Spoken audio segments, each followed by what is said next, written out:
ही तो है, लंबी है गम की शाम मगर शाम ही तो है। फैज अहमद फैज की यह शायरी कांग्रेस पर बिल्कुल सटीक बैठती नजर आ रही है। उसके गम की शाम खत्म होने का नाम ही नहीं ले रही है। कांग्रेस जो 2014 के बाद से लगातार चुनाव में जीत की कोशिश में लगी है, लेकिन उसे एक जगह कामयाबी मिलती है तो दो जगह निराशा। हाल ही में 5 राज्यों में जिस तरह के चुनाव नतीजे आए हैं, उससे तो यही नजर आ रहा है। राजस्थान और छत्तीसगढ़ में कांग्रेस अपनी सरकार नहीं बचा पाई, जबकि मध्य प्रदेश और मिजोरम में उसे करारी हार मिली है। हालांकि कांग्रेस तेलंगाना में जीत दर्ज करने में कामयाब भी रही है, लेकिन बड़ा सवाल यही है कि बीजेपी के सामने कांग्रेस कमजोर पड़ रही है या वह अपने प्लान को सही से अंजाम नहीं दे पा रही है। अगर 2014 के बाद से चुनाव में कांग्रेस के प्रदर्शन को देखें तो ये जो काफी हैरान करने वाली है। मार्च 2022 में उत्तर प्रदेश, पंजाब, उत्तराखंड, गोवा और मणिपुर विधानसभा चुनाव के नतीजे आए थे। इन पांचों राज्यों में कांग्रेस को करारी हार मिली थी। इन राज्यों की 680 सीटों में से कांग्रेस सिर्फ 56 सीटों पर ही विजेता रही। इस चुनाव में कांग्रेस ने अपने सबसे मजबूत गढ़ पंजाब को भी गंवा दिया। उसे आम आदमी पार्टी ने सत्ता से बेदखल किया। कांग्रेस के लिए इन पांचों राज्यों के नतीजे अब तक का सबसे बुरा अनुभव इसीलिए था क्योंकि पार्टी ने इन राज्यों की 690 सीटों में से 680 पर अपने उम्मीदवार उतारे थे, लेकिन उसके 82% उम्मीदवारों को हार का सामना करना पड़ा। कांग्रेस के पतन की शुरुआत 2014 के लोकसभा चुनाव से हुई। तब कांग्रेस को सिर्फ 44 सीटों पर ही जीत मिली। 2014 के लोकसभा चुनाव के बाद से लेकर अब तक करीब 10 साल में 57 विधानसभा चुनाव हुए। हैरानी की बात यह है कि कांग्रेस को इनमें से सिर्फ 14 राज्यों में ही जीत मिली है। बता दें कि 2014 में 8 राज्यों के विधानसभा चुनाव हुए। इनमें महाराष्ट्र, ओडिशा, अरुणाचल प्रदेश, हरियाणा, आंध्र प्रदेश, जम्मू कश्मीर, झारखंड और सिक्किम शामिल थे। इनमें से सिर्फ अरुणाचल प्रदेश में कांग्रेस ने 60 में से 42 सीटें जीतकर सरकार बनाई, लेकिन जुलाई 2016 में मुख्यमंत्री पेमा खांडू समेत 33 विधायक बीजेपी में चले गए और इस तरह यहां बीजेपी की सरकार बन गई। 2015 में दिल्ली और बिहार में विधानसभा चुनाव हुए। दिल्ली में आम आदमी पार्टी ने कांग्रेस को 0 पर ला दिया। कांग्रेस 70 में से एक भी सीट नहीं जीत पाई। उसके कई धुरंधर हार गए। वहीं बिहार में कांग्रेस ने आरजेडी और जेडीयू के साथ गठबंधन कर 41 सीटों पर चुनाव लड़ा। पार्टी ने 27 सीटों पर जीत भी दर्ज की। इसके बाद यहां महागठबंधन की सरकार 2 साल चली और फिर जुलाई 2017 में नीतीश कुमार ने बीजेपी के साथ गठबंधन कर लिया। 2016 में पश्चिम बंगाल, असम, केरल, पुडुचेरी और तमिलनाडु में विधानसभा चुनाव हुए। एक बार फिर कांग्रेस को निराशा हाथ लगी। असम और केरल में वह अपनी मौजूदा सरकार को बचा नहीं पाई। बस पुडुचेरी में ही कांग्रेस जीत दर्ज कर पाई। 2017 में गुजरात, हिमाचल प्रदेश, उत्तर प्रदेश, उत्तराखंड, पंजाब, मणिपुर और गोवा में विधानसभा चुनाव हुए। यहाँ भी वही सिलसिला जारी रहा और पार्टी ने अपने हाथ से हिमाचल प्रदेश और मणिपुर की सत्ता भी गंवा दी। गोवा में उसे सबसे ज्यादा सीट तो मिली थी, लेकिन वह सरकार नहीं बना पाई। कांग्रेस के लिए सिर्फ पंजाब से अच्छी खबर रही और वहां पार्टी ने सरकार बनाई। इसी साल मार्च में त्रिपुरा, नागालैंड, मिजोरम और मेघालय में विधानसभा चुनाव कराए गए। 4 राज्यों में से एक में भी कांग्रेस जीत दर्ज नहीं कर पाई। इसके बाद मई में कर्नाटक में विधानसभा चुनाव हुए। यहाँ कांग्रेस ने जनता दल सेक्युलर के साथ मिलकर सरकार तो बनाई, लेकिन यहाँ भी बागियों की वजह से सरकार गिर गई और बीजेपी ने सरकार बना ली। अब दिसंबर में मध्य प्रदेश, छत्तीसगढ़, राजस्थान और तेलंगाना में विधानसभा चुनाव हुए। हालांकि ये चुनाव कांग्रेस के लिए अच्छे रहे। तेलंगाना में जहां बीआरएस की सरकार बनी तो बाकी में कांग्रेस ने जीत दर्ज की। हालांकि मध्य प्रदेश में 13 महीने बाद ही ज्योतिरादित्य सिंधिया की बगावत की वजह से कांग्रेस की सरकार गिर गई। 2019 में लोकसभा चुनाव हुए। इस चुनाव में कांग्रेस को 52 सीटों पर जीत मिली।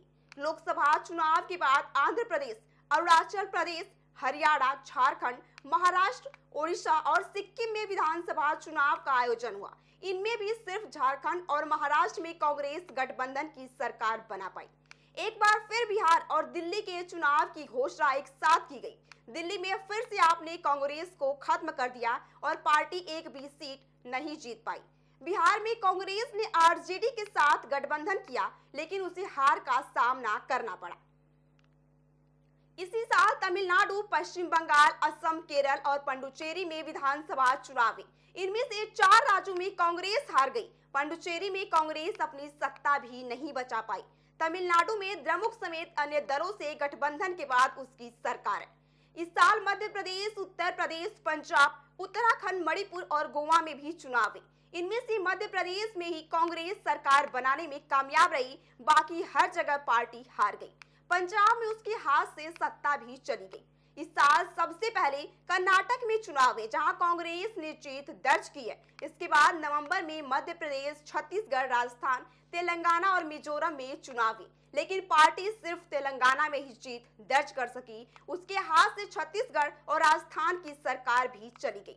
आइए हम समझ लेते हैं कि 4 राज्यों में बीजेपी की 3-1 से जीत के क्या है मायने और कांग्रेस के लिए क्या है बड़ा सबक। दरअसल मध्य प्रदेश, राजस्थान, छत्तीसगढ़, मिजोरम और तेलंगाना के विधानसभा चुनाव परिणामों से साफ हो गया है कि देश की सियासत में प्रधानमंत्री नरेंद्र मोदी एक बड़ा चेहरा है। बीजेपी ने एक बार फिर राजस्थान और छत्तीसगढ़ में वापसी की है, जबकि मध्य प्रदेश में भी अपनी सरकार बचाने में कामयाब रही। वहीं कांग्रेस को तेलंगाना में वापसी से संतोष करना पड़ा है, जबकि 2 अहम राज्यों में कांग्रेस ने अपनी सत्ता गंवा दी है।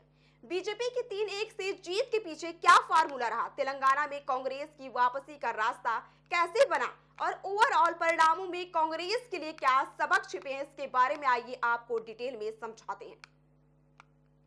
सबसे पहले हम बात कर लेते हैं भारतीय जनता पार्टी की। भारतीय जनता पार्टी ने राजस्थान की 199 सीटों में से 115 सीटों पर जीत दर्ज की है।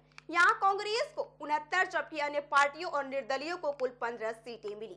हार स्वीकार कर अशोक गहलोत ने राज्यपाल को इस्तीफा सौंप दिया। इस चुनाव में भाजपा के 3 सांसद और कांग्रेस के 17 मंत्रियों की हार हुई। दोनों पार्टियों के बड़े दिग्गज भाजपा के पूर्व प्रदेश अध्यक्ष सतीश पूनिया और नेता प्रतिपक्ष राजेंद्र राठौड़ भी हार गए। राजस्थान में 1993 से किसी भी पार्टी की सरकार रिपीट नहीं हुई है। वहीं अगर कांग्रेस की हार की बात करें तो यहाँ कांग्रेस की हार की बड़ी वजह पूर्वी राजस्थान में मिली शिकस्त है। जयपुर संभाग में 50 सीटों में से कांग्रेस ने 2018 में 34 सीटें जीती थी। इस बार यह आंकड़ा काफी गिर गया। वहीं भाजपा गहलोत की गारंटी के जवाब में मोदी की गारंटी लेकर आई। पार्टी ने पेट्रोल के रेट पर पुनर्विचार की बात की। चुनाव के आखिरी में ओल्ड पेंशन स्कीम पर भी पुनर्विचार की बात की। इसी के साथ आपको बता दें कि राजस्थान में सीएम पद को लेकर चर्चा भी जोरों पर है। अभी तक इस रेस में 7 से 8 लोगों के नाम सामने आ चुके हैं। हालांकि इस रेस में सबसे आगे वसुंधरा राजे और बाबा बालकनाथ का नाम चल रहा। बता दें कि इस बार का विधानसभा चुनाव पार्टी ने किसी सीएम चेहरे के बिना ही लड़ा था। ऐसे में अब विधायक दल की बैठक के बाद ही किसी नाम पर मोहर लग सकेगी। माना जा रहा है कि बीजेपी हाईकमान इस बार कोई चौंकाने वाला फैसला ले सकती है। वहीं अगर मध्य प्रदेश की बात करें तो मध्य प्रदेश में भाजपा ने 2/3 से ज्यादा सीटें जीती है। पार्टी को 230 में से 163 सीटों पर जीत मिली, जबकि कांग्रेस को मात्र 66 सीटों से ही संतोष करना पड़ा। पूर्व सीएम और पीसीसी चीफ कमलनाथ ने कहा कि पार्टी खामियों का विश्लेषण करेगी। इस चुनाव में केंद्रीय मंत्री फग्गन सिंह कुलस्ते, सतना से सांसद गणेश सिंह हार गए। इसी के साथ दतिया से बीजेपी के कद्दावर नेता गृह मंत्री नरोत्तम मिश्रा समेत शिवराज सरकार की 11 मंत्रियों को हार का सामना करना पड़ा। बीजेपी पार्टी ने यहाँ चौथी बार जीत हासिल की है। एक तरीके से यहाँ गुजरात का मॉडल लागू हो गया। बीजेपी को 50% के आसपास का वोट शेयर मिला। ये किसी भी चुनाव में आगे की चीजों को समझने के लिए अपने आप में एक बहुत बड़ा परिवर्तन है। बता दें कि भाजपा को इस चुनाव में महिला वोटर्स का साथ मिला है। इसमें लाडली बहना योजना गेम चेंजर के रूप में साबित हुई है। पार्टी ने मध्य प्रदेश में मुख्यमंत्री पद का कोई चेहरा सामने रखे बिना पीएम मोदी के नाम पर चुनाव लड़ा था। टिकट बंटवारे में सबसे पहले हारी हुई सीटों पर फोकस किया। इससे प्रत्याशियों को प्रचार का भरपूर समय मिला। वहीं कांग्रेस उम्मीदवार तय करने में पिछड़ गई। वहीं अगर मध्य प्रदेश की बात करें तो मध्य प्रदेश में भाजपा ने 2/3 से ज्यादा सीटें जीती है। पार्टी को 230 में से 163 सीटों पर जीत मिली, जबकि कांग्रेस को 66 सीटों से ही संतोष करना पड़ा। पूर्व सीएम और पीसीसी चीफ कमलनाथ ने कहा कि पार्टी खामियों का विश्लेषण करेगी। इस चुनाव में केंद्रीय मंत्री फग्गन सिंह कुलस्ते, सतना से सांसद गणेश सिंह हार गए। इसी के साथ दतिया से बीजेपी के कद्दावर नेता रहे गृह मंत्री नरोत्तम मिश्रा समेत शिवराज सरकार के 11 मंत्रियों को भी हार का सामना करना पड़ा। बीजेपी पार्टी ने यहाँ चौथी बार जीत हासिल की है। एक तरीके से यहाँ गुजरात का मॉडल लागू हो गया। बीजेपी को 50% के आसपास का वोट शेयर मिला। ये किसी भी चुनाव में आगे की चीजों को समझने के लिए अपने आप में एक बड़ा परिवर्तन है। आपको बता दें कि भाजपा को इस चुनाव में महिला वोटर्स का साथ मिला है। इसमें लाडली बहना योजना गेम चेंजर के रूप में साबित हुई है। पार्टी ने मध्य प्रदेश में मुख्यमंत्री पद का कोई चेहरा सामने रखे बिना पीएम मोदी के नाम पर चुनाव लड़ा था। टिकट बंटवारे में सबसे पहले हारी हुई सीटों पर फोकस किया। इससे प्रत्याशियों को प्रचार का भरपूर समय मिला। वहीं कांग्रेस उम्मीदवार तय करने में पिछड़ गई। इसके अलावा मध्य प्रदेश में इंडिया गठबंधन में शामिल सपा और कांग्रेस के बीच अलायंस नहीं हो सका था और दोनों ही दलों ने अपने अपने प्रत्याशी उतारे थे। कई सीटों पर सपा के उम्मीदवार ने सीधी टक्कर दी और कांग्रेस के उम्मीदवारों को खासा नुकसान पहुंचाया। इसका सीधा फायदा बीजेपी को मिला है। इसके अलावा आम आदमी पार्टी जदयू ने भी उम्मीदवार उतारे थे। बीजेपी को पिछली बार के मुकाबले 54 सीटों की बढ़त मिली है। वहीं कांग्रेस को इस बार मध्य प्रदेश में 50 सीटों का नुकसान उठाना पड़ा है। अगर बात छत्तीसगढ़ की करें तो छत्तीसगढ़ की 90 विधानसभा सीटों में से भाजपा को 54 पर जबकि कांग्रेस को 35 सीटों पर जीत मिली है। राज्य के पूर्व मुख्यमंत्री रमन सिंह ने कहा कि जनता ने कांग्रेस और सीएम भूपेश बघेल को खारिज कर दिया है। मुख्यमंत्री के लिए रमन सिंह के नाम की चर्चा है। हालांकि सूत्र बता रहे हैं कि संघ की तरफ से सीएम पद के लिए कोई नया नाम आगे बढ़ाया जा सकता है। छत्तीसगढ़ जिसके बारे में हम मानकर बैठे थे कि यहाँ भूपेश बघेल अपनी सत्ता बचा लेंगे, यहाँ बीजेपी ने देर से काम शुरू किया। यहाँ करप्शन के मुद्दे के कारण कांग्रेस को नुकसान हुआ। यहाँ चुनाव से पहले मुख्यमंत्री भूपेश बघेल पर महादेव सट्टा ऐप से 508 करोड़ लेने के आरोप लगे। भाजपा ने पीएससी घोटाले को बड़ा मुद्दा बनाया। राज्य में बीजेपी का अटैक लगातार साम दाम दंड भेद के तौर पर बना रहा। इसी के साथ ही छत्तीसगढ़ कांग्रेस में कथित गुटबाजी और अंतरकलह भी कांग्रेस में देखने को मिली। सीएम भूपेश बघेल और डिप्टी सीएम टीएस सिंहदेव के बीच टकराव देखने को मिलता रहा। सीएम पद को लेकर टीएस सिंहदेव के नाम को लेकर भी खूब बहस देखने को मिली। वहीं प्रदेश अध्यक्ष मोहन मरकाम और प्रदेश प्रभारी कुमारी शैलजा के बीच भारी कंट्रोवर्सी की वजह से कांग्रेस को कहीं न कहीं नुकसान उठाना पड़ा। यही वजह है कि 9 मंत्री हार गए। वहीं भाजपा ने सामाजिक और जातिगत समीकरण के तहत टिकट बांटे और नए और पुराने प्रत्याशियों का तालमेल बनाए रखा। 47 नए प्रत्याशी उतारे जिनमें से 30 जीते। छत्तीसगढ़ की हार कांग्रेस के लिए एक बहुत बुरी खबर है। वहीं तेलंगाना की बात करें तो यहाँ से कांग्रेस के लिए अच्छी खबर आई। हालांकि कांग्रेस को ये जीत केसीआर की पार्टी बीआरएस के एंटी इनकम्बेंसी के चलते मिली। केसीआर पर करप्शन का चार्ज चल रहा था जिसका चुनाव में असर हुआ। लेकिन यहाँ ध्यान देने वाली बात यह है कि बीजेपी की वोट 6% बढ़ी है। इसका मतलब यह है कि बीजेपी लोकसभा चुनाव के लिए यहाँ बड़ा प्ले रख सकती है। बता दें कि 119 सीटों वाली तेलंगाना विधानसभा में कांग्रेस ने 64 सीटें जीती है, जबकि सत्तारूढ़ भारत राष्ट्र समिति यानी बीआरएस को 39 सीटें मिली हैं। भाजपा को 8, एआईएमआईएम को 7 और 1 सीट सीपीआई के खाते में गई है। इधर जीत के बाद अब पार्टी छोड़ने का भी सिलसिला शुरू हो चुका है। भद्राचलम में बीआरएस विधायक ताला वेंकटेश्वर राव ने देर रात कांग्रेस की सदस्यता ले ली। वहीं भाजपा के केवी रमना ने कामारेड्डी सीट पर मुख्यमंत्री के चंद्रशेखर राव को हराया। कांग्रेस के प्रदेश अध्यक्ष और सीएम चेहरा रेवंत रेड्डी इस सीट पर तीसरे नंबर पर है। हॉर्स ट्रेंडिंग से बचने के लिए तेलंगाना कांग्रेस ने जीतने वाले विधायकों के लिए हैदराबाद के ताज होटल में कमरा बुक किया है।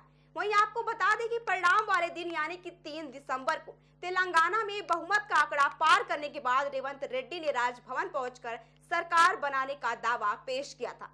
कांग्रेस पार्टी की तरफ से तेलंगाना में मुख्यमंत्री के साथ में एक डिप्टी सीएम और अन्य मंत्रियों के लिए शपथ लेने की बात कही जा रही है। वहीं अगर इन सभी राज्यों में बीजेपी और कांग्रेस के वोट शेयर की बात करें तो मध्य प्रदेश में भाजपा को करीब 49% और कांग्रेस को 40% मत मिले हैं। 9% का बहुत बड़ा आंकड़ा है। राजस्थान में भी लगभग 2% का मतों का अंतर है, जबकि पिछली बार कांग्रेस को भाजपा से केवल करीब 0.2% ज्यादा वोट मिले थे।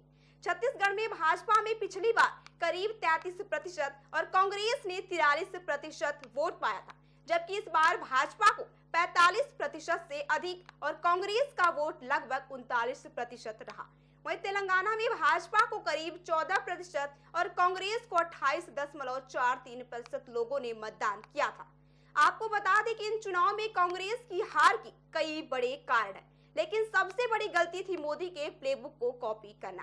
कांग्रेस मोदी के प्लेबुक को कॉपी करने की कोशिश तो कर ही रही थी, लेकिन जनता और कार्यकर्ता की राजनीति के बजाय कांग्रेस सोशल मीडिया के इको चैम्बर में ही इसे फोकस रखकर अपनी बड़ी उपलब्धि समझ रही थी।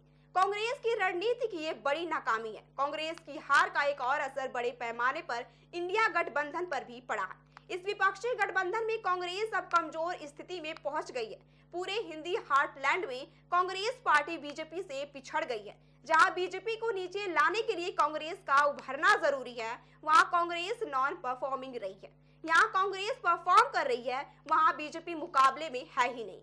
साउथ में कांग्रेस का गेम जरूर है, लेकिन इंडिया गठबंधन जो वर्क इन प्रोग्रेस में था, अब उसमें नई चुनौतियां भी आ जाएंगी। आपको बता दें कि 2024 के सियासी सेमीफाइनल का नतीजा तो आ चुका है। अब तैयारी 2024 के चुनावी फाइनल की है। हर हार के बाद सत्ता पाने वाला जश्न मनाता है और शिकस्त पाने वाला मंथन करता है, लेकिन इंडिया के नजरिए से मंथन अभी दूर की कौड़ी दिख रही है। कांग्रेस को विपक्षी गठबंधन की 6 दिसंबर यानी कि आज दिल्ली में प्रस्तावित बैठक रद्द करनी पड़ी। ऐसा शायद इसीलिए हो रहा क्योंकि 28 दलों वाले इंडिया में शामिल बड़े खिलाड़ियों को भी चुनाव नतीजों का इंतजार था। अब चीजें नए सिरे से तय होंगी। चुनाव नतीजों से पहले कांग्रेस तेवर में थी। दिसंबर 2022 में हिमाचल प्रदेश और मई 2023 में कर्नाटक की जीत के बाद कांग्रेस इंडिया गठबंधन में खुद को बड़े भाई वाली भूमिका में मानकर चल रही थी, लेकिन राजस्थान, मध्य प्रदेश और छत्तीसगढ़ की करारी हार ने सारी भूमिका और किरदारों को सवालों के घेरे में ला दिया है। अब कांग्रेस के लिए एनडीए नहीं बल्कि इंडिया गठबंधन में शामिल अपने लोग ही बड़ी चुनौती बन सकते हैं। दरअसल हिंदी पट्टी के 3 राज्यों के चुनावी नतीजों के बाद विपक्षी दलों में मंथन के लिए बैठकों का दौर शुरू होना चाहिए था, लेकिन अब इंडिया में शामिल विपक्षी दल सर्वदलीय मंथन से पहले एक अलग ही पिच पर प्रैक्टिस मैच खेल रहे हैं। अखिलेश यादव ने बैठक में खुद जाने के बजाय चाचा राम गोपाल यादव को भेजने की बात कही। वहीं पश्चिम बंगाल की मुख्यमंत्री ममता बनर्जी ने पारिवारिक शादी की वजह से 6 दिसंबर ये की आज की बैठक में शामिल होने से साफ इनकार कर दिया है। उधर बिहार के मुख्यमंत्री नीतीश कुमार का स्वास्थ्य ठीक नहीं है, जिसकी वजह से उन्होंने आने में असमर्थता जता दी।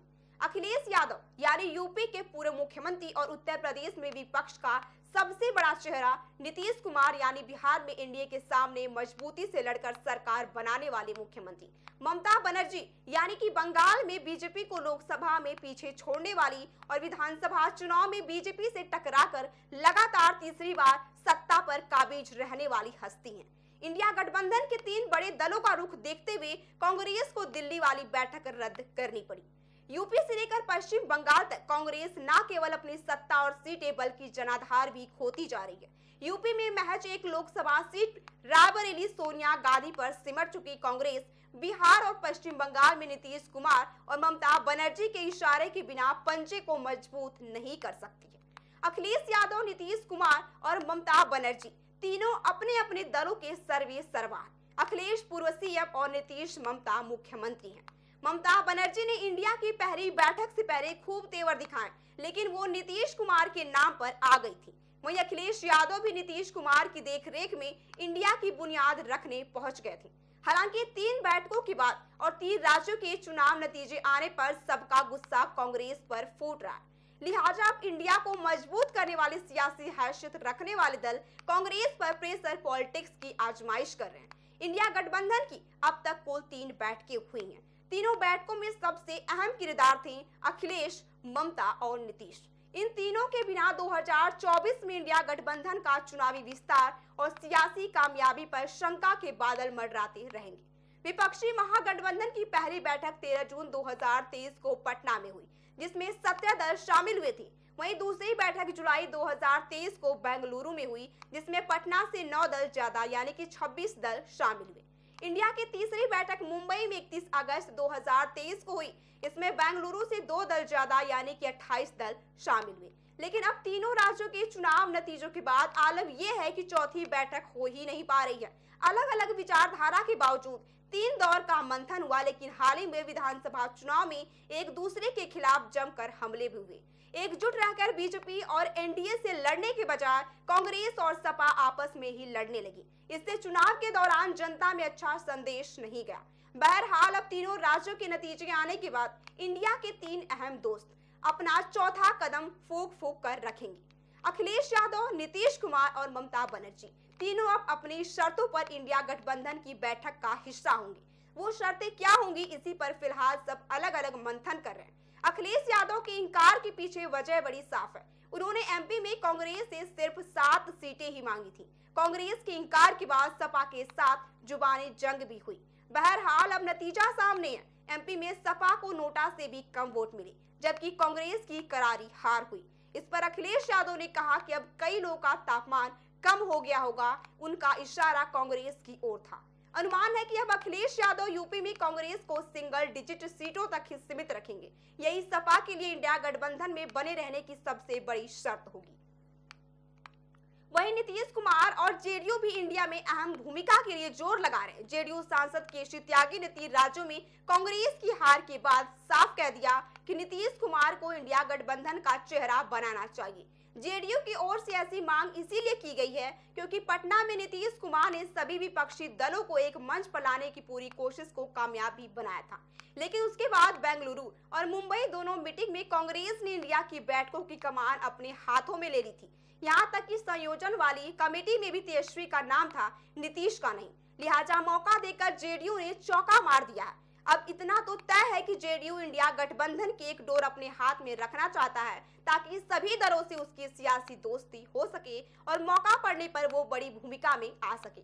इसी के साथ ममता बनर्जी की सारी सियासी बुनियाद कांग्रेस और लेफ्ट के विरोध पर टिकी है। उन्होंने पश्चिम बंगाल में 2014 से लेकर 2019 तक लगातार बीजेपी से लड़ाई लड़ी है। विधानसभा से लेकर लोकसभा तक टीएमसी बंगाल में सबसे मजबूत स्थिति में है। ऐसे में वो कांग्रेस और लेफ्ट के साथ मिलकर अपनी किसी भी तरह की हिस्सेदारी में बंटवारा नहीं करना चाहेगी। इस बात के संकेत ममता पहले ही दे चुकी हैं। इसके अलावा वो कांग्रेस को बड़ा भाई मानने के लिए राजी नहीं है, इसीलिए उन्होंने भी फिलहाल महागठबंधन की मीटिंग से दूरी बना ली है। ममता भी बंगाल में कुछ अहम शर्तों के बाद ही इंडिया में अपनी भूमिका तय करेंगी। वहीं अब बात 2024 की इलेक्शन की जाए तो 2024 के लिए देश भर में फ्रंट पर रहकर चुनावी बैटिंग के लिए कांग्रेस खुद को तैयार करने की कोशिश तो कर ही रही है। इसमें सबसे बड़ा पेच यह है कि उसे जनमानस के बीच स्वीकार्यता से पहले अपनों के बीच स्वीकार्य होना पड़ेगा। अगर इंडिया महागठबंधन की चौथी बैठक में सपा, जेडीयू और टीएमसी जैसे बड़े दलों की मुखिया नहीं पहुंचे तो 2024 का चुनाव शुरू होने से पहले ही ये लड़ाई विपक्ष हार जाएगा। चौथी बैठक दिल्ली में होनी थी, लेकिन अब वो कब होगी इसके बारे में कुछ भी तय नहीं है। कांग्रेस इस मीटिंग के बारे में अकेले फैसला नहीं ले सकती, उसे सपा, जेडीयू और टीएमसी के साथ बातचीत की टेबल तक जाना होगा। इसमें कांग्रेस इन अहम दलों से बातचीत करेगी, फिर आगे की रणनीति तय होगी। क्योंकि 80 सीटों वाले यूपी में सपा के साथ के बिना, 40 सीटों वाले बिहार में जेडीयू आरजेडी के बिना और 42 सीटों वाले बंगाल में ममता बनर्जी के बिना कांग्रेस 272 के सामूहिक विजय आंकड़े के करीब तक भी नहीं पहुंच सकती है। लिहाजा कांग्रेस को अपनी हार के सही कारणों के साथ नाराज दलों से बात करनी होगी। उन्हें फिर एकजुट करके साथ लाने की कवायद करनी होगी। सीटों के बंटवारे में नरमी दिखानी होगी, क्योंकि कांग्रेस भले ही देश भर में विपक्ष का चेहरा हो, लेकिन राज्यों में इंडिया के जिन दलों की जमीन मजबूत है उन्हें नाराज करके कांग्रेस आंकड़ों के भंवर में अपनी नाव को 100 नंबर तक भी नहीं ले जा पाएगी। इसीलिए इस चुनाव का मैसेज बड़ा स्पष्ट है। 2024 के लिए बीजेपी की ताकत और मजबूत हुई है, उसे रोकना और बड़ा मुश्किल है। जो लोग लोकतंत्र में विश्वास करते, उनकी बड़ी आशा थी कि कुछ राज्यों में बीजेपी को कांग्रेस चुनौती दे दे, वहां कम से कम विपक्ष की सरकार रहे। ऐसे में देश के लोकतंत्र में एक बैलेंस बना रहेगा। लोकतंत्र के लिए बुरी खबर है कि जिस विपक्ष को परफॉर्म करना चाहिए वो ऐसा नहीं कर पा रही है। इंडिया गठबंधन अपने में ही अलग थलग हो रहा है। बुरी बात यह है कि विपक्ष लोकतंत्र के लिए कमजोर और फेल हो रहा है। बीजेपी लगातार अपना गेम बढ़ाए जा रही है। चुनाव को जिस तरीके से मीडिया कवर करता है, ओपिनियन पोल सामने आते हैं, उसमें ध्यान देने वाली बात यह है कि इस एनालिसिस को और नैरेटिव को बीजेपी हर बार गलत साबित करती नजर आ रही है। ये कोई खुश होने वाली बात नहीं है। बीजेपी के समर्थक बीजेपी को बधाई दे सकते हैं, लेकिन इसमें चिंता की बात यह है कि विपक्ष खत्म हो रहा है। इन चुनाव से 2024 का रास्ता साफ है, लेकिन जाहिर तौर पर 2024 का लोकसभा चुनाव बोरिंग होने जा रहा है, क्योंकि बीजेपी को टक्कर देने वाली कोई पार्टी नहीं बची है। इन 4 राज्यों के चुनावी नतीजों के बाद देश के कुल 28 राज्यों और 2 केंद्र शासित प्रदेशों में से 16 में बीजेपी प्लस सरकार होगी। इनमें 12 राज्यों में बीजेपी अकेले अपने दम पर सत्ता में रहेगी, जबकि कांग्रेस महज 3 राज्यों तक सिमट गई है। गठबंधन के साथ कांग्रेस 5 राज्यों की सत्ता में बची है।